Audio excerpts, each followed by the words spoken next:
എടി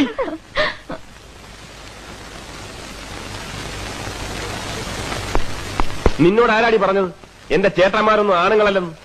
അയ്യോ, ഞാനത് ഇപ്പോഴേ അറിയണത്. സത്യമാണോ? ദേ കളിക്കരുത്, 500 മക്കളോട് കളിക്കരുത്. ഞങ്ങളും മഹാ ചെറ്റകളാ. അയ്യേ, എന്തിനാ ഇങ്ങനെ വീട്ടിലിരിക്കുന്നവരെ പറ്റി കുറ്റം പറഞ്ഞ് നടക്കണേ? ആദ്യം പറഞ്ഞു ആണുങ്ങളല്ലാന്ന്, ഇപ്പൊ പറയണു ചെറ്റകളാണെന്ന്. രാമഭദ്രന് ഇത് എന്ത് പറ്റി? മതിയടി മതി, എന്താ ചിരിക്കാൻ? നീ എന്താ പറഞ്ഞത്? നിന്നെ ദ്രോഹിക്കരുത്, ഉപദ്രവിക്കരുത്. എടി, നീ ആനപ്പാറയിലെ പെണ്ണാണെങ്കിൽ ഈ 500 മോൻ നിന്നെ ദ്രോഹിക്കും, ഉപദ്രവിക്കും, മാനം കെടുത്തും, പിന്നെ എന്തൊക്കെ ചെയ്യും? അതൊക്കെ ചെയ്യും. അത്രയ്ക്ക് അറപ്പാണ് നിന്നെ, വെറുപ്പാണ്. പുഴുത്ത പട്ടിയെ കാണുന്നതൊക്കെ നിന്നെ കാണുന്നത്. തീർന്നോ? തീർന്നില്ല, നിന്നെ ഞാൻ തീർന്നു. എന്താ?